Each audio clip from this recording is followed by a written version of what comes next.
محرم الحرام کی آج پہلی تاریخ، اور اللہ کا شکر ہے کہ یہ نیا سال جمعہ کے دن سے شروع ہو رہا ہے۔ اللہ تعالی اس نئے سال کو ہم سب کے لیے خیر و برکت والا سال بنائے۔ ویسے تو اے مومنو، سال کی شروعات ہی سے مسلمانوں کو قربانی کا جذبہ سکھایا جاتا ہے۔ ذی الحجہ کے مہینے میں بہت بڑی قربانی، جس کو ذبح عظیم کہا ہے قرآن عظیم نے، سیدنا اسماعیل علیہ السلام کی قربانی کی یاد دلائی جاتی ہے۔ اور محرم آتے ہی شرق و غرب، شمال و جنوب، تمام تر مومنین کے درمیان ایک چرچا مشہور ہو جاتا ہے، وہ صبط رسول، لخت جگر بطول سیدہ فاطمۃ الزہرا کے آنکھوں کے نور سیدنا امام حسین اعظم رضی اللہ تعالی عنہ کی قربانی کے چرچے ہیں۔ اور میرے عزیزو، صدیاں بیت گئی سیدنا امام حسین کی قربانی کو لے کر، لیکن ذکر اب تک پرانا نہیں ہوا۔ ہر سال مسلمانوں کے درمیان یہ ذکر بڑے زور و شور سے آتا ہے، اور بڑے اہتمام کے ساتھ مومنین اس کا سننے کا اہتمام کرتے ہیں۔ میں ایک چیز آپ کو بتاؤں، کبھی کسی نے یہ نہیں کہا کہ ہر سال کربلا کی داستانیں کیوں سناتے۔ آدمی اگر ایک کہانی سنا ہو تو دوسری مرتبہ سننے کا اس کو دل نہیں کرتا، یا اگر بہت انٹرسٹڈ ہے تو دوسری مرتبہ سن لے گا، تیسری مرتبہ دل نہیں کرتا۔ لیکن مجھے بتاؤ، بچپن سے ہر سال آپ شوق سے سنتے ہیں یا نہیں امام حسین کو؟ اور کبھی مقرر سے یہ نہیں کہتے یا سنانے والے سے یہ نہیں کہتے کہ ہر سال یہی سنایا جا رہا ہے، بلکہ میں یہ کہتا ہوں، ہم اگر ہر سال کربلا کی داستانیں سناتے ہیں تو چلو مان لیا کہ کوئی مولوی صاحب لوگوں نے یہ شروع کر رکھا ہو، لیکن یہ کروڑوں کے عوام کیا پاگل ہے جو ہر سال سننا چاہتے ہیں؟ حقیقت میں بات یہ ہے، میں اس کو ایک فلسفے سے سمجھانا چاہتا ہوں۔ آپ کلمہ کون سا پڑھتے ہیں؟ لا الہ الا اللہ محمد رسول۔ آپ کے باپ کا کلمہ بھی یہی تھا، آپ کے دادا کا کلمہ بھی یہی تھا، پردادا کا بھی کلمہ یہی تھا، سالوں پہلے بھی جائیں تو صحابہ، تابعین، اولیاء کا کلمہ بھی یہی تھا۔ 14 صدیاں بیت گئی، ہر صدی میں یہی کلمہ، اور آج بھی ہم اس کلمے کو ایک ایک بار نہیں سینکڑوں مرتبہ پڑھتے ہیں، اپنے بچوں کو بھی یہی یاد دلاتے ہیں۔ لیکن کبھی یہ کیوں نہیں کہتے کہ یہ کلمہ بہت پرانا ہے، اسی کو کیوں پڑھا جاتا ہے؟ نیا کلمہ نہیں آئے گا، پرانا ہے، سب کو پتا ہے، لیکن پڑھنے میں کبھی کسی کو اکتاہٹ بھی نہیں آتی۔ کلمہ طیبہ جو پڑھتا ہے اسے اندازہ ہوتا ہوگا، شوق سے اس کا ورد کرتا ہے۔ جہاں پر بھی ذکر کر کے دیکھیں آپ لا الہ الا اللہ محمد الرسول اللہ کا، اکتاہٹ نہیں آتی، بے چینی نہیں ہے، اس میں جدت ہے، اس میں نیاپن ہے۔ یہ کلمہ ہر صدی کا ہے، ہر زمانے کا ہے۔ تو 14 صدیوں سے جب کلمہ پرانا نہیں ہوا تو پھر وہ بات ہمیں یاد آتی، حسین اعظم ہے کون، جس کو اس شعر سے سمجھا گیا ہے، سر داد نہ داد دست در دست یزید، حقا کے بنائے لا الہ است حسین۔ سر دے دیا ہاتھ نہ دیا یزید کے ہاتھ میں، اور حق تو یہ ہے کہ لا الہ کی جڑ کا نام حسین ہے۔ تو لا الہ کی جڑ کا نام، لا الہ کی بنیاد کا نام حسین ہے۔ تو جس طرح کلمہ پرانا نہیں ہوتا، اسی طرح حسین کا تذکرہ بھی کبھی پرانا نہیں ہوتا۔ عزیزان گرامی، محرم الحرام یہ حرمت والے 4 مہینوں میں سے ایک ہے۔ سال کے 12 مہینوں میں اللہ تعالیٰ نے قرآن پاک میں فرمایا 4 مہینے حرمت والے ہیں، رجب، اور پھر یہ ذی القعدہ، ذی الحجہ اور محرم، یہ 4 مہینے حرمت والے ہیں۔ اس میں جنگ و جدال، قتل و قتال سب حرام ہے۔ صرف آپس کی بات نہیں کر رہا میں، کسی دوسرے کے ساتھ بھی جو جنگیں ہوتی تھی اس وقت یہ سب حرام ہو جاتی۔ سب تلواریں نیچے رکھ لیے جاتے حرمت والے مہینوں، لیکن تف ہے، لعنت ہے اس یزیدی فوج پر جس نے حرمت والے مہینے کا بھی خیال نہیں کیا، اور نہ ہی کفار و مشرکین سے ان کا مقابلہ تھا، بلکہ رسول اللہ کے گھر والوں سے مقابلہ تھا، اہل بیت اطہار سے مقابلہ تھا۔ حرمت والے مہینوں کی دھجیاں اڑا دی گئی، کربلا کے اس میدان کو پورا لالا زار کر دیا، اس طرح خون ریز کر دیا گیا، ہر جگہ اہل بیت کے ٹکڑے نظر آتے تھے۔ وہ ایک عظیم سانحہ ہے، ایک عظیم حادثہ ہے جس کو رہتی دنیا تک بھلایا نہیں جا سکتا۔ آج میں تھوڑی باتیں عرض کر کے آپ کے سامنے یہ بات رکھوں گا۔ اللہ کے نبی صلی اللہ تعالی علیہ وسلم نے اس حرمت والے مہینے کی فضیلت بھی بیان فرمائی، اور اس محرم میں حضرت حفصہ رضی اللہ تعالیٰ عنہ جو حضور کی زوجہ ہیں، وہ فرماتی ہیں رسول پاک صلی اللہ تعالیٰ علیہ وسلم 4 عمل زندگی میں کبھی ترک نہیں کرتے تھے، چھوڑتے نہیں تھے۔ وہ کیا ہیں؟ تو آپ فرماتی ہیں ان میں سے ایک عاشورہ کا روزہ حضور کبھی نہیں چھوڑتے تھے۔ عاشورہ کا روزہ رسول پاک صلی اللہ تعالیٰ علیہ وسلم کبھی ترک نہیں فرماتے، اس کی بڑی فضیلت ہے۔ یہ عاشورہ کیا ہے؟ 10ویں محرم کے دن کو عاشورہ کہا جاتا ہے، بڑا تاریخی دن ہے، اور بلکہ اللہ کے نبی صلی اللہ علیہ وسلم نے یہ بھی فرمایا قیامت بھی اسی دن کو آنے والی ہے۔ 10 محرم الحرام ہوگی اور جمعہ کا دن ہی ہوگا جس دن سور پھونکا جائے گا اور پوری دنیا فنا کر دی جائے گی اور قیامت کا منظر قائم ہو جائے گا۔ عاشورہ کا دن آتا ہے تو اے مومنو سب کے سب اللہ کی بارگاہ میں دوڑ آ جاؤ، عبادت کے لیے لگ جاؤ، اور اس دن یہ یاد کرنا چاہیے کہ یہی وہ دن ہوگا جب ہمیں بارگاہ رب العزت میں کھڑا کیا جائے گا۔ اولین سے لے کر آخرین تک جتنے بھی پیدا ہوئے اس روئے زمین پر سب کو اٹھایا جائے گا، حساب و کتاب ہوگا، اور وہ 50,000 سال کے برابر کا ایک دن ہوگا۔ اس دن کو یاد کر کے عاشورہ کا اہتمام کرنا ضروری ہے۔ عاشورہ میں تو ویسی یادگاریں بہت ہیں۔ آدم علیہ السلام کے متعلق ان کی توبہ اسی دن قبول ہوئی۔ نوح علیہ السلام کی قوم پر جو عذاب آیا تھا طوفان کا، وہ طوفان نوح سے کشتی کو جو نجات ملی نوح علیہ السلام کی، وہ بھی عاشورہ کا دن تھا۔ سیدنا یونس علیہ السلام کو مچھلی کے پیٹ سے باہر نکالا گیا، وہ بھی عاشورہ کا دن تھا۔ موسیٰ علیہ السلام کو فرعون سے نجات دی گئی، فرعون غرق ہو گیا، پانی میں ڈبو دیا گیا، وہ بھی عاشورہ کا دن تھا۔ بہت ساری اس طرح کی تاریخی چیزیں عاشورہ کے دن، لیکن یہ ساری تاریخوں پر ایک تاریخ غالب آ جاتی ہے، وہ رسول اللہ کے نواسے کی قربانی کا دن، اس لیے کہ وہ پوری امت کو ہلا دینے والا حادثہ ہے۔ نبی آخر الزمان صلی اللہ تعالی علیہ وسلم نے اپنے اس لخت جگر کو، اپنے اس نور نظر کو، جس کے لیے اپنے سجدے لمبے کر دیا کرتے تھے، جانتے ہیں آپ حضور پاک صلی اللہ علیہ وسلم کے ایک بیٹے تھے حضرت ابراہیم، اور یہ اسی زمانے کے ہیں جب حضرت امام حسین بھی پیدا ہوئے تھے، اور حضور کی گود میں آپ کے اپنے بیٹے بھی تھے۔ حضور صلی اللہ تعالی علیہ وسلم کے وہ ایک ہی بیٹے ہیں جو 6 مہینے تک زندہ رہے۔ حضور صلی اللہ علیہ وسلم اپنی گود میں بٹھا کر انہیں پیار کر رہے تھے، اور امام حسین کو بھی گود میں رکھے ہوئے تھے، ایک طرف نواسا ہے اور ایک طرف بیٹا ہے۔ جبرائیل امین نے آ کر کے عرض کیا اللہ کے نبی صلی اللہ علیہ وسلم سے، کہا رب تبارک و تعالیٰ کی منشا یہ ہے کہ ان دونوں میں سے آپ کسی ایک ہی کو رکھ سکتے ہیں۔ اللہ کے نبی صلی اللہ علیہ وسلم نے امام حسین پر اپنے بیٹے کو قربان کر دیا۔ کہا اے جبرائیل حسین کو رہنے دو، اس لیے کہ یہ میری آنکھوں کا بھی نور ہے اور فاطمہ کی آنکھوں کا بھی نور ہے۔ پھر چند ہی دن کے بعد حضرت ابراہیم کا انتقال ہو گیا۔ آپ اندازہ کریں جس حسین اعظم کے لیے رسول پاک صلی اللہ علیہ وسلم نے اپنے بیٹے کو قربان کیا، اور مدینے کی گلیوں میں جس کو اپنے کندھوں پر اٹھا کر سوار کرتے تھے، امام حسین حضور کے صلی اللہ تعالی علیہ وسلم کے کندھوں پر سواری کیا کرتے تھے۔ دوش نبوت جن کی سواری ہو، اندازہ کر سکتا ہے کوئی؟ اس حسین اعظم کے چرچے مدینہ طیبہ میں بچپن میں ہی عام تھے۔ صحابہ اکرام رضوان اللہ تعالی علیہ مجمعین دیکھتے تھے، کبھی حضور صلی اللہ تعالی علیہ وسلم مسجد نبوی تشریف لاتے تو یہ دونوں شہزادے حضور کے جبے پر لٹکے ہوئے آتے تھے۔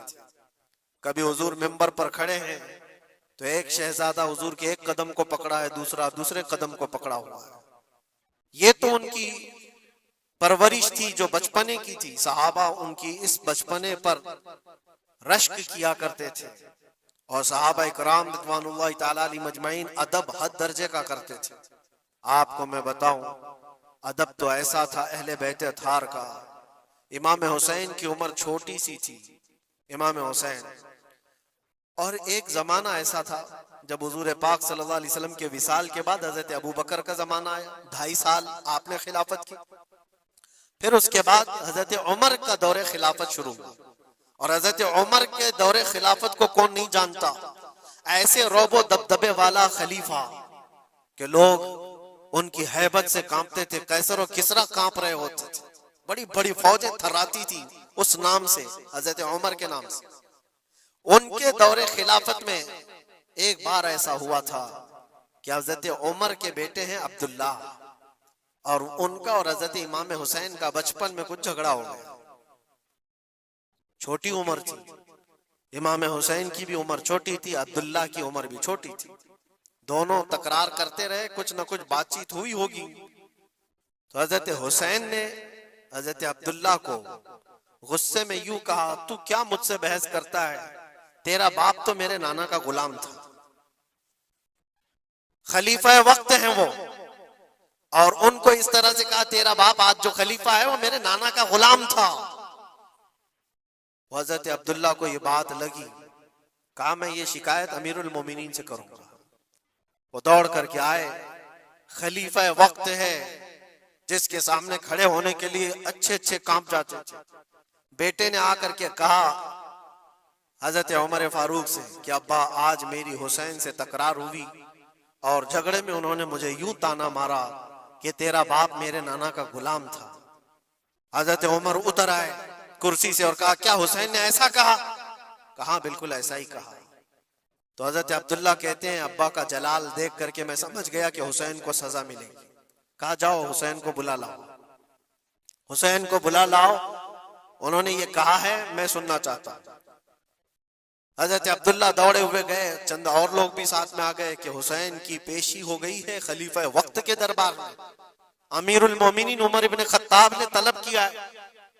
حضرت حسین آئے، اور وہ شہزادے کے اندر جو رعب و دبدبہ ہے، جلال ہے، جمال ہے، وہ بچپنے سے قائم ہے. رسول اللہ صلی اللہ علیہ وسلم کا لعاب پاک جس نے پیا، خلیفہ وقت کے سامنے آ کر کھڑے ہوئے. حضرت عمر نے پوچھا حسین میرے بیٹے کو کیا آپ نے ایسا کہا ہے کہ تیرا باپ میرے نانا کا غلام تھا؟ حضرت حسین نے کہا ہاں میں نے کہا ہے. ڈر کس بات کا، خوف کس بات کا؟ جو کہا ہے وہ کہہ رہا ہوں، ہاں میں نے کہا. حضرت عمر نے کہا کیسے کہے بتاؤ، کس طرح سے تم نے کہا تھا، بول کے بتاؤ. حضرت حسین نے کہا میں نے عبداللہ سے یہ کہا تیرا باپ میرے نانا کا غلام تھا. حضرت عمر نے کہا اور ایک بار بولو. حضرت حسین نے پھر کہا عبداللہ تیرا باپ میرے نانا کا غلام تھا. حضرت عمر نے کہا اور ایک بار بولو. 3 بار بولنے کے بعد ان کے دونوں بازو پکڑ کر کے گھٹنے زمین پر ٹیک دیا. حضرت امیر المومنین کہتے ہیں میری بخشش کے لیے تمہارے جملے ہی کافی ہو گئے. آپ نے جو مجھے سند دی ہے اے حسین، بس یہ جملہ کل قیامت کے دن بھی کہہ دینا، جب میرا حساب ہو رہا ہو تو اتنا کہہ دینا عبداللہ کا باپ عمر میرے نانا کا غلام تھا.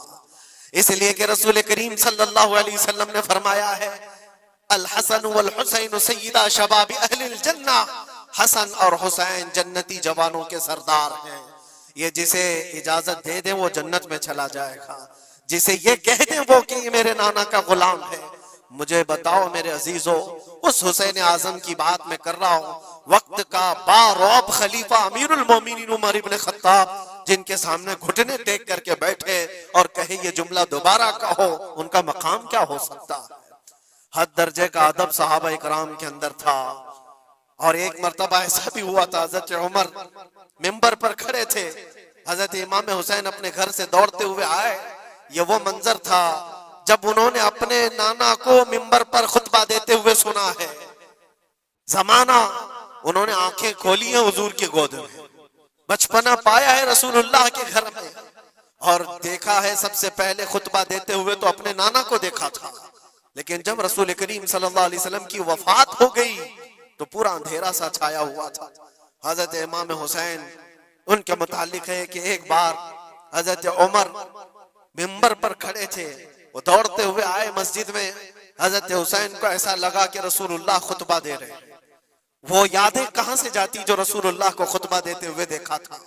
دوڑتے ہوئے آئے، دیکھا عمر فاروق خطبہ دے رہے ہیں، تو چیخ کر کے کہا کہ آپ میرے نانا کے ممبر سے اتر جاؤ، یہ میرے باپ کا ممبر ہے، اپنے باپ کے ممبر پر جاؤ، تمہارے باپ کے ممبر پر جاؤ۔ حضرت عمر اتر گئے، یہ نہیں کہ خطبہ قائم رکھا، فوراً اترا اور شہزادے کو پکڑ کر کے رونے لگ گئے۔ سچ کہا ہے حسین، یہ ممبر تو تمہارے گھر کا ہی ہے، یہ ممبر تمہارے باپ کا ہے، تمہارے نانا کا ہے، اور انہوں نے یہ عزت بخشی ہے ہمیں کہ ہم اس ممبر پر کھڑے ہوتے ہیں۔ اگر آپ اجازت دیں تو میں خطبہ دوں، ورنہ میں یہیں بیٹھا رہوں۔ یہ مقام تھا امام حسین کا، بچپنے کی بات کر رہا ہوں۔ پھر انہوں نے کہا آپ خطبہ دیں، حضرت عمر خطبہ دینے لگے۔ عزیزان گرامی، رسول کریم صلی اللہ تعالی علیہ وسلم کے اس عظیم خانوادے کی بات کر رہا ہوں۔ دنیا نے امام حسین کی داستان کربلا کی بہت سنائی، اور ہم بھی سناتے رہے اور سنتے بھی رہے۔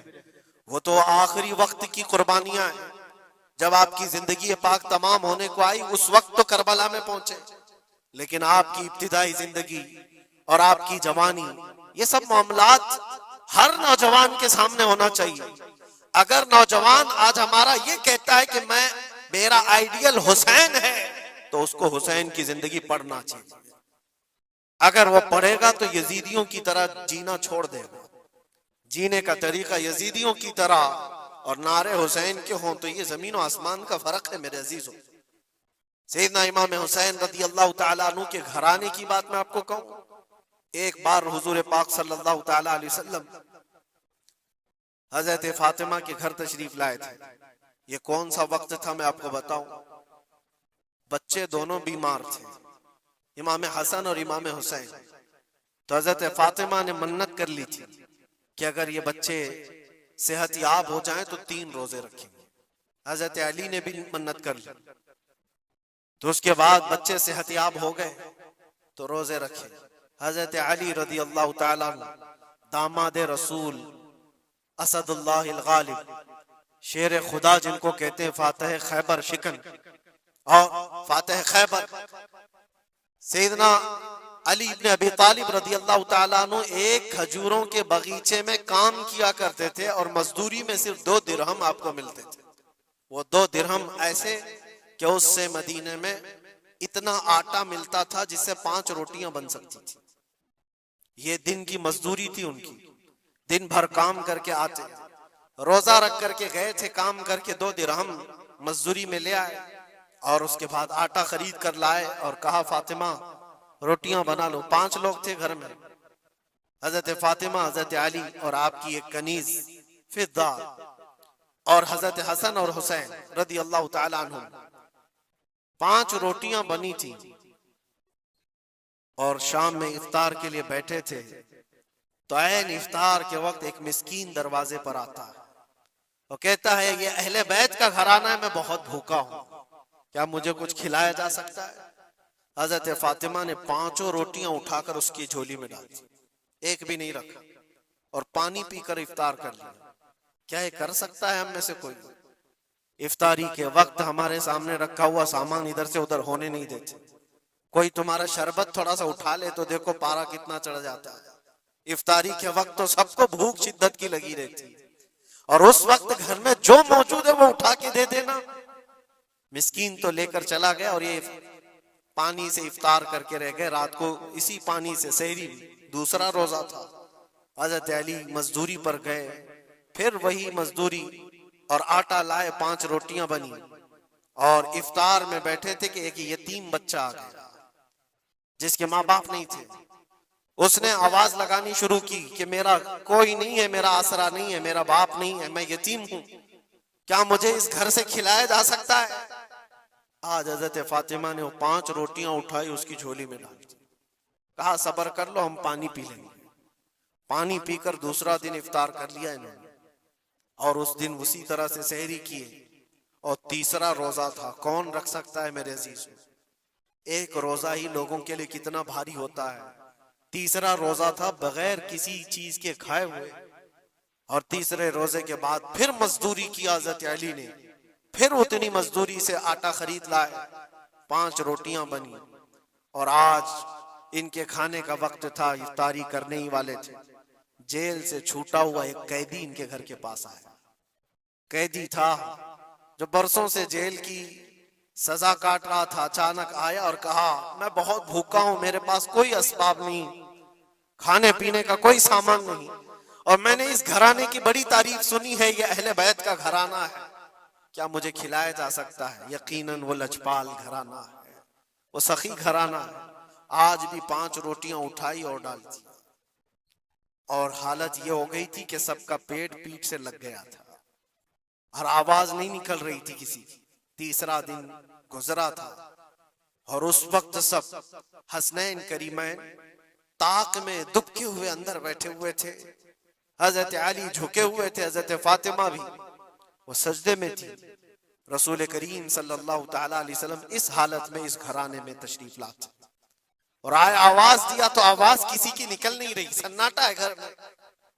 دیکھا تو حسنین کریمین جسم پورا لاغر دکھ رہا ہے، دیوار سے دبکے ہوئے بیٹھے ہیں، حضرت فاطمہ الگ، حضرت علی الگ۔ یہ کیا منظر ہے؟ یہ اہل بیت وہ ہے جو فاقہ کرتے تھے لیکن شکایت کسی کے پاس کرتے نہیں تھے۔ یہ نہیں کہ ہمارے گھر میں کچھ نہیں ہے، کبھی نہیں کہا۔ اسی طرح بیٹھے رہے۔ اللہ کے نبی صلی اللہ علیہ وسلم پوچھ رہے تھے تمہیں کیا ہو گیا؟ اسی اسنا میں ان کا جواب آنے سے پہلے جبرائیل امین آیت لے کر کے آ گئے، آیت لے کر کے آ گئے۔ قرآن پاک کی آیت سورہ دہر میں آج بھی موجود ہے۔ اللہ تعالیٰ فرماتا ہے وَيُطْعِمُونَ الطَّعَامَ عَلَى حُبِّهِ مِسْكِينًا وَيَتِيمًا وَأَسِيرًا۔ اے رسول پاک، یہ وہ گھرانہ ہے جو اللہ کی محبت میں کبھی مسکین کو کھلاتا ہے، کبھی یتیم کو کھلاتا ہے، اور کبھی قیدیوں کو کھلاتا ہے۔ اور حضور کو حضرت جبرائیل نے بشارت دی، نہ وہ مسکین گھر پہ آیا تھا، نہ یتیم گھر پہ آیا تھا، نہ قیدی گھر پہ آیا تھا، وہ تو اللہ کا فرشتہ تھا جو اہل بیت کا امتحان لے رہا تھا۔ اور یہ اہل بیت کا گھرانہ امتحان میں مکمل کامیاب ہے، اور ان کے کھانے کے لیے اللہ تعالیٰ جنت سے کھانے نعمت اتار رہا ہے۔ یہ وہ گھرانہ تھا۔ کیا اس صبر کو آپ دیکھ سکتے ہیں؟ بچپن میں جہاں اتنا صبر سکھایا گیا ہو، بچوں نے یہ الجھ کر کے کہا ہو کہ ماں کیوں دے رہی ہو روٹیاں، ہمارے لیے بھی تو کچھ رکھو۔ یہ وہ آداب تھے، یہ وہ پرورش تھی جو کربلا کے میدان میں ان کو جبل استقامت بنایا ہوا تھا۔ ٹس سے مس نہیں ہوتے تھے۔ یہ اچانک آئی ہوئی پرورش نہیں تھی، اچانک ملی ہوئی تربیت نہیں تھی، ان کی گٹھی میں گھول کر کے پلائی گئی ہوئی تربیت تھی۔ حسنین کریمین کو یہ صبر و استقامت ان کی ماں اور ان کے باپ نے اس وقت سے دیا ہے جب ابھی وہ شعور کی آنکھیں کھول رہے تھے۔ عزیزان گرامی وقار، استقامت کس کو کہتے ہیں؟ یہی ایک جملہ، ایک لفظ یاد کر لو، بس کافی ہے۔ آج میرا میسج اتنا ہی، استقامت ہے صرف اور صرف ظلم سہ کر کے مر جانا، یہ کوئی کمال کی بات ہے۔ ظالم کے سامنے ڈٹے رہنا اور حق بات کا اعلان کرنا، یہ استقامت ہے۔ اور یہ ساری کرامتوں سے بڑھ کر کے ہے۔ ساری کرامتیں، جو بھی ولی کرامت دکھاتا ہے وہ نبوت کا پرتہ ہوتا ہے، معجزے کا پرتہ ہوتا ہے۔ نبی معجزہ دکھاتے ہیں۔ معجزہ کیا ہے؟ ایسا کام جو عام انسان نہیں کر سکتا۔ جیسے حضرت موسیٰ علیہ السلام نے اپنے لکڑی کو زمین پر ڈالا تو وہ سانپ بن گیا، اژدھا بن گیا۔ حضرت عیسیٰ علیہ السلام مٹی کے پرندے کو پھونک مارتے تھے تو وہ اڑ جاتا تھا۔ یہ معجزہ ہے۔ اور ولی سے جو کام صادر ہوتا ہے ایسا جو عام انسان نہیں کر سکتا، اس کو کیا کہتے ہیں؟ کرامت۔ ولی سے کرامت ثابت ہوتی ہے۔ بہت سارے اولیاء کرام سے کرامتیں صادر ہوئی۔ سرکار غوث پاک رضی اللہ تعالیٰ عنہ کی کرامتیں بہت ہیں، سرکار غریب نواز کی کرامت ہے، بہت سارے اولیاء کرام کی بہت سی کرامتیں۔ انہوں نے کبھی پانی پر اپنے مصلے بچھائے، کبھی ہواؤں میں چل کے دکھائے، یا پھر محیر العقول کام جو عام انسان کی سمجھ میں نہ آئے یہ سب کرامتیں دیکھ کر انسان حیرت میں آ جاتا ہے، ایسا کیسے؟ اور آج بھی سارے لوگ اسی چکر میں باباؤں کے پیچھے گھومتے رہتے ہیں کہ کوئی چمتکار دکھ جائے، چمتکار نظر آ جائے۔ چمتکار دیکھنے کے لیے انسان پاگل ہو جاتا ہے، اسی جو آپ کی زبان میں چمتکار اور کرامت الگ چیز ہے۔ جادوگر کوئی چیز دکھا رہا ہے وہ چمتکار ہے، کرامت دیکھ کر کے تم یہ سمجھنے لگتے ہو اس سے بڑا کوئی ہو ہی نہیں سکتا، اس سے بڑا کوئی نہیں ہو سکتا۔ اگر تمہارے سامنے کوئی بابا ہوا میں اڑ کے دکھا دیا تو ہو گیا پھر تمہارا، ساری چیزیں اس کے پیچھے قربان، اس سے پہنچا ہوا کوئی نہیں۔ میں آپ کو کہتا ہوں دنیا کی ساری کرامتیں ایک جگہ پر حق بات پر اٹل ہو جانا استقامت اس سے بڑھ کر کے، وہ امام حسین نے کربلا کے میدان میں دکھایا ہے۔ کرامت کیا ہے امام حسین نہیں دکھا سکتے تھے؟ ارے سارے اولیاء جن کے قدموں سے لگے ہوئے ہو، جہاں سے ولایت بٹ رہی ہو، حضرت مولا علی کو کیا کہتے ہیں؟ شاہ ولایت کہا جاتا ہے، سارے اولیاء کرام کی ولایت وہاں جاتی ہے۔ تو کیا امام حسین کربلا میں اپنی کرامت دکھا کر کے قابو نہیں کر سکتے تھے؟ اور لوگوں کے اس ذہن میں آنے والے سوال کو دور کرنے کے لیے امام حسین کے شہزادوں میں 600 سال بعد آنے والے غریب نواز نے اجمیر کی دھرتی پر دکھایا بھی تھا، تم اگر پانی بند کرتے ہو تو معین الدین ایک کھٹوری میں پورا پانی سما سکتا ہے۔ کیا نہیں ہوئی تھی؟ انا ساگر کا پورا پانی ایک کھٹوری میں سرکار غریب نواز کے حکم پر نہیں جمع ہوا تھا، اور آپ نے چھوڑ دیا تو پانی پورا چلا گیا۔ وہ 600 سال بعد آنے والے غریب نواز جو امام حسین کی اولاد میں سے اتنے سالوں بعد آنے والی اولاد میں یہ پاور ہے، یہ طاقت ہے، تو حسین کے ہاتھوں میں کیا طاقت ہو سکتی؟ ارے دریائے فرات تو ان کے قدموں سے لگ کر کے بہتا اگر حکم دیتے، لیکن امام حسین رضی اللہ تعالیٰ عنہ کرامت سے اگر وہ معاملہ حل کر دیتے تو ہم جیسے نکموں کے لیے آئیڈیل کون ہوتا؟ ہم جیسے غریبوں کے لیے آئیڈیل کون ہوتا؟ وہ تو بڑے لوگ تھے، متقی تھے، پرہیزگار تھے، رسول اللہ کے خاندان سے تھے، انہوں نے کرامتوں سے ان معاملات کو حل کیا ہوگا۔ لیکن ہم جیسے لوگ اس زمانے میں اپنے دور کے یزیدیوں سے لڑنے کا وقت ہوتا تو ہم کون سی کرامت دکھاتے؟ اسی لیے امام حسین نے قیامت تک آنے والے مسلمانوں کے لیے کرامت دکھا کر کے اس میدان کو فتح نہیں کیا، استقامت دکھا کر کے۔ یہ میسج تھا کہ اے مسلمانوں، جیسی بھی بڑی طاقت تمہارے سامنے آئے ڈٹے رہو، جمے رہو، اور مرنے کا خوف نہ رکھو۔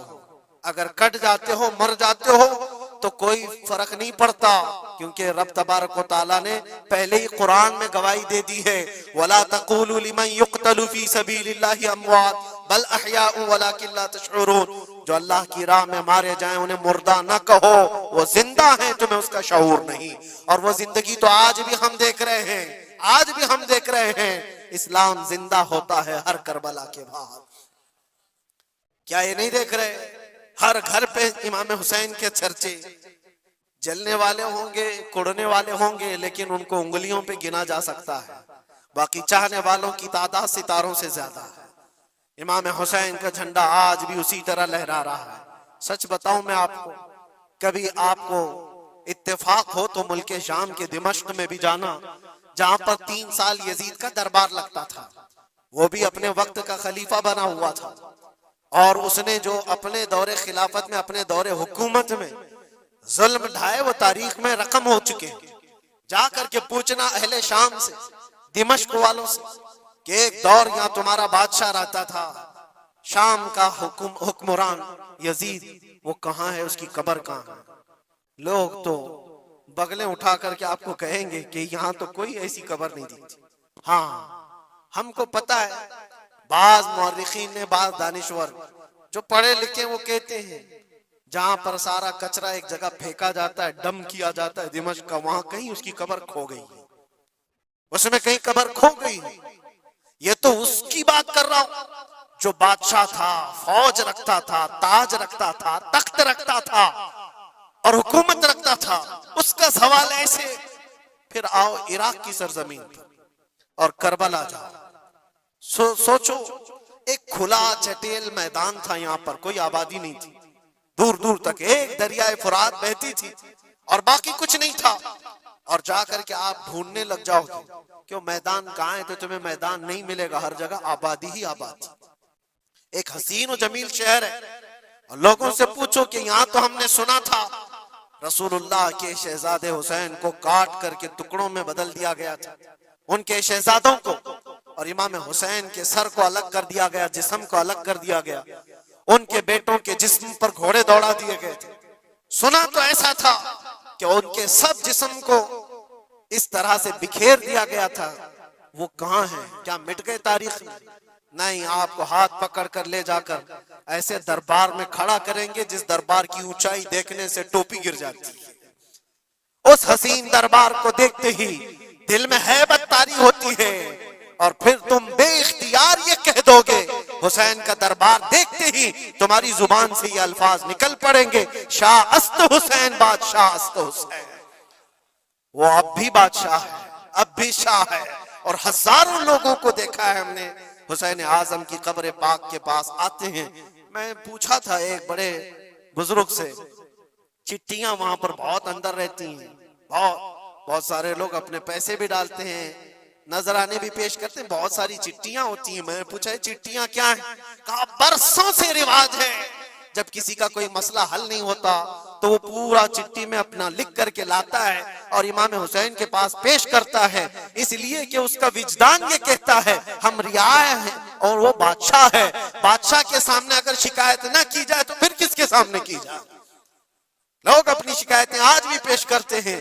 میں کہنا یہ چاہتا ہوں میرے عزیزو، 14 صدیوں کے بعد بھی جس کی بادشاہت ختم نہیں ہوتی، وہ کس بات کی وجہ سے ہے؟ وہ استقامت کی بنیاد پر ہے۔ اسی لیے تو قرآن میں اللہ نے فرمایا ان الذین قالوا ربنا اللہ ثم استقاموا، بے شک وہ لوگ جنہوں نے کہا ہمارا رب اللہ ہے پھر جمے رہ گئے، تتنزل علیہم الملائکہ، ان پر اللہ فرشتے اتارتا ہے، اور فرشتے یہ کہتے ہوئے آتے ہیں جو استقامت کے ساتھ کھڑا ہے اس کو کہ گھبراؤ مت، ڈرو مت، ان قریب اللہ تبارک و تعالیٰ نے جو تم سے وعدہ کیا ہے وہ تمہیں ملنے والا ہے۔ یہ استقامت کے ساتھ رہنے والے کے لیے ملائکہ اتارے جاتے ہیں۔ آج بھی ہمارا امتحان اسی استقامت کو لے کر کے ہے، کتنے جمے رہو گے، کتنے ڈٹے رہو گے، یہی امتحان آنے والا ہے۔ آگے بھی دیکھنا، اس زمانے میں بھی دیکھنا، تمہاری ٹوپیاں اتاری جا رہی، تمہاری داڑیاں نوچی جا رہی، تمہارے برقعے، تمہارے حجاب سب سوالیہ نشان ہیں۔ اب تو حالات یہ ہو گئے ہیں، لوگوں کو اتنی کھجلی ہے کہ اذان کی آواز سے بھی پورے جسم میں کچھ لوگوں کو کھجلیاں ہوتی ہیں، تکلیفیں اتنی ہیں کہ سب اتار دو، کوئی اذان کی آواز نہیں۔ صدیوں سے جو اذان کی آوازیں گونج رہی تھی، آج پتہ نہیں پاگلوں کے دماغ میں کون سی چیز سوار ہے، کون سا شیطان سوار ہے۔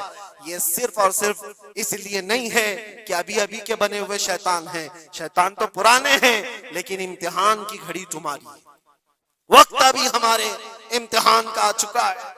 یہ جو پوری دنیا کے حالات آپ دیکھ رہے ہیں، ان حالات میں بھی میرے عزیزو ایک بات یاد رکھنا، بہت سارے طوفان، بہت ساری آندھیاں آئیں گی، اگر تم ایمان کی حفاظت کے ساتھ اس دنیا سے گئے تو امن میں ہو، ورنہ اللہ کے نبی صلی اللہ علیہ وسلم نے اسی زمانے کے لیے فرمایا تھا وہ زمانہ آئے گا میری امت پر کہ صبح مومن ہوں گے، شام میں کافر ہو جائیں گے، شام میں مومن سوئیں گے، صبح کافر اٹھیں گے۔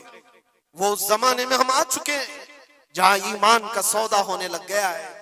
لوگ تو آج، مجھے پتا ہے میں ہر چیز پر بات کروں تو بہت لمبی بات چلی جائے گی، ہماری قوم میں سب سے زیادہ وہ غدار لوگ موجود ہیں جو چند ٹکوں کے لیے، جو چند پیسوں کے لیے مخبری کیا کرتے ہیں اور ایمان بیچتے ہیں۔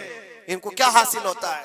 اپنی قوم کی خبریں جا کر کے لوگوں کو پہنچانا، پولیس کو خبر دینا، اس کو خبر دینا، نیتاؤں کی چاٹو گیری کرنا، یہ سب چیزیں تمہارے ہاں کہاں سے آ گئی؟ تم تو خیر امت ہو، حسین اعظم کے غلاموں میں تمہارا نام ہوتا ہے۔ تمہارا سینہ تو ایسا ہونا چاہیے کہ کبھی تمہیں کوئی غلامی پہ جھکا نہ سکے، لیکن جو لوگ غلامی کو پسند کر کے تلوے چھاٹنا چاہتے ہو، یاد رکھنا اس دنیا میں بھی ذلت ہے، آخرت میں بھی بڑی ذلت ہے، بہت بڑی ذلت کا توق اٹھا کر کے اٹھائے جائیں گے۔ اسی لیے باز آؤ، اے نوجوانوں، میں آپ سے کہتا ہوں، لالچ پر، پیسوں پر، تھوڑی سہولت دینے پر اگر تم بک جاتے ہو تو تم سے زیادہ اس روئے زمین پر کوئی بدنصیب نہیں ہوگا، کوئی بدنصیب نہیں ہوگا۔ آپ کو پتا ہے منافقین کے رد میں اللہ نے کتنی آیتیں اتاری، اور قرآن میں اللہ نے فرمایا ان المنافقین فی الدرک الاسفل من النار، بے شک منافقین جہنم کے سب سے نیچے حصے میں ہوں گے، سب سے زیادہ عذاب میں ہوں گے۔ کون ہے وہ منافق؟ جو چہرے سے مسلمان دکھتے ہوں اندر سے کافر ہوتے ہیں، یہ دغا باز، دھوکے باز۔ آج پتہ ہے آپ کو ایران کی اس لڑائی میں سب سے زیادہ اسے نقصان کس چیز سے ہوا تھا؟ میں اس جنگ پر بات نہیں کر رہا، لیکن اس مقابلے کو آپ اپنے سامنے جو پیش آ رہی ہیں ان حالات کو دیکھ کر کے سمجھو۔ سب سے زیادہ یہودیوں کی طرف سے نہیں، ان کی قوم میں موجود ان کے غداروں سے تھا، جنہوں نے جگہ جگہ بم اڑائے، جگہ جگہ اسرائیل کا کام کیا وہاں پر۔ یہ سارے ہر زمانے میں ہوتے ہیں۔ ان کو کیا فائدہ تھا؟ ان کو کیا چیز ملنے والی تھی؟ بس تھوڑے سے پیسے یا تھوڑی سی سہولتیں یا تھوڑا سا دنیا کا عیش ملتا۔ یہ ہر زمانے میں ہوتا ہے۔ یہ تمہاری زندگی میں کبھی آفر آئے تو ٹھکرا دینا، اس لیے کہ رسول اللہ سے غداری کبھی نہیں کرنا۔ حضور پاک صلی اللہ تعالیٰ علیہ وسلم کو قبر میں بھی تمہیں منہ دکھانا ہے اور حشر میں بھی منہ دکھانا ہے۔ آج تمہاری دشمنی بھی اگر کسی مسلمان سے ہو جائے تو اس کی خبر گیری کرنا یا اس کی جاسوسی کر کے دوسرے تک پہنچانا، یہ سخت قبیح کام ہے، بہت ہی برا فعل ہے۔ اس اللہ تعالیٰ کی اس پر لعنت ہے جو اس طرح کے کاموں میں مصروف ہے۔ غداروں سے بہت بڑا نقصان ہے۔ آج استقامت کی بات میں کر رہا ہوں، ایسے حالات بھی تمہارے ساتھ آئیں گے، تمہارے اپنے ٹوٹ جائیں گے، بکھر جائیں گے، لوگ چھوڑ کر کے غداری کریں۔ آپ کو میں بتاؤں، میں قید کی حالت میں تھا، 22 دن تک مجھے ادھر سے ادھر گھمایا جا رہا تھا انویسٹیگیشن کے نام پر۔ ایسا لگ رہا تھا کہ یہ بہت بڑا کوئی آتنکوادی پکڑ کر کے لائے، پورا جلوس لے کر کے گھوم رہے۔ ارے دو جملے کیا بولے جس کی بنیاد پر اتنے ساری تم نے گھما دیے ساری چیزیں۔ میں کبھی بولتا نہیں اس چیز پر، آج میں آپ کو بتا رہا ہوں۔ میرے سامنے بیٹھا ہوا آفیسر جو انویسٹیگیشن کر رہا ہو، اسے تو 5 چیزیں معلوم تھی، وہ یہ چیزیں پوچھ رہا ہے، لیکن سامنے مجھے خود اس نے بتایا تھوڑی دیر کے بعد میسج آتا ہے، پھر میسج آتا ہے، پھر میسج آتا ہے، اور وہ ہنس رہا ہے اور کہہ رہا ہے مفتی صاحب یہ دیکھو آپ کے فلاں حضرت نے میسج دیا، آپ کی اس تقریر کی کلپ ان کو بھیجی ہے، یہ بھی پوچھو ان سے، یہ بھی پوچھو ان سے۔ مجھے سب پتا ہے، میں کبھی اس چیز کو اظہار میں نہیں لاؤں گا، لیکن اس کا انصاف اللہ کی بارگاہ میں ہوگا، اللہ کی بارگاہ میں فیصلہ ہوگا، اور جب رسول اللہ کے دربار میں ہم کھڑے ہوں گے تو دیکھنا ہم کس کے ساتھ ہوں گے اور تم کس کے ساتھ کھڑے رہو گے۔ دیکھنا اس بات کو، ایک بندہ رسول اللہ کی عزت کے لیے کفار و مشرکین کے نرغے میں بیٹھا ہو اور تم اپنی روٹیاں سیکنے کے لیے اس کے سامنے ہماری جاسوسی کرتے ہو اور اس سے کہتے ہو کسی حالت میں چھوڑنا مت، کسی حالت میں چھوڑنا مت، اور وہ لوگ جانتے ہیں اور وہ کہتے ہیں آپ گھبراؤ مت، ہم تو اپنا پروسیس کریں گے، اور ایسے لوگ ہمارے پاس بہت سارے ہیں جو بھیجتے رہتے ہیں، ہم تو اپنا کام ہی کریں گے۔ لیکن میرے عزیزو، وہ کام اپنا کر رہے ہوں گے لیکن دل پر چھریاں چلتی ہیں۔ یہ کون سے لوگ ہیں؟ کس نبی کا کلمہ پڑھے ہوئے لوگ ہیں؟ تمہارے لیے رسول اللہ کی ناموس بھی کوئی معنی نہیں رکھتی، حضور پاک کی عزت بھی کوئی معنی نہیں رکھتی۔ اس چیز سے آج پوری قوم پریشان ہے۔ بڑی بڑی جنگیں اسی لیے ہاری جاتی ہیں جب قوم کے اندر منافقین موجود ہوتے ہیں۔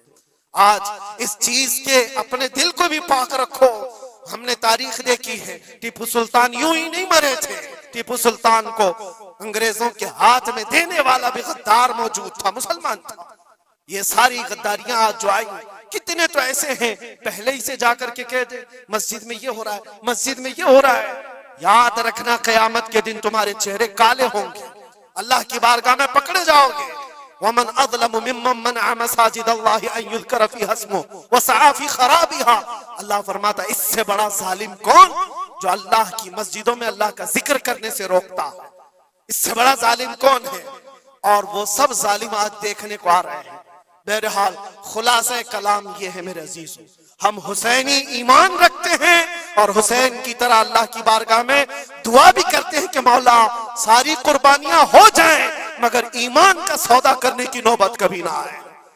رب تبارک و تعالی ہماری حفاظت فرمائے کہ ہمارے جسم کے چھتڑے ہو جائیں مگر مولا تیرے حبیب پاک کی عزت اور ان کی محبت بال برابر بھی ہمارے دل میں فرق آنے نہ پائے، بال برابر بھی فرق ہونے نہ پائے۔ اپنی اولاد کو بھی یہی تعلیم دے کر جاؤ، یہی تعلیم دے کر جاؤ۔ کربلا سننے کا مطلب یہ نہیں ہے ماتھا پیٹ لیا، سینہ پیٹ لیا، رو دھو کر کے اٹھ گئے۔ رونا تو سب کو آسانی سے آ جائے گا، لیکن حسین کے اس میسج کو اپنے بچوں میں ایسا پلا کر کے جاؤ کہ تمہارے دور میں بھی یزید آئیں گے، تمہارے دور میں بھی یزیدی فتنے ہوں گے۔ اس وقت میرے بیٹے چوڑیاں پہن کر گھر میں نہ بیٹھنا، یزیدیوں کا مقابلہ کرنے کے لیے حق بات کا اعلان کرنا۔ مجھے یاد ہے میری بات، میں جس وقت اپنے گھر سے دلی کے لیے نکل رہا تھا تو میری ماں نے یہی کہا تھا، نہ واپس آؤ تو کوئی بات نہیں، ہمیں یقین ہے کہ اللہ کے راستے پر جا رہے ہیں۔ اللہ تبارک و تعالی اس استقامت کو ہر گھر میں عطا فرمائے۔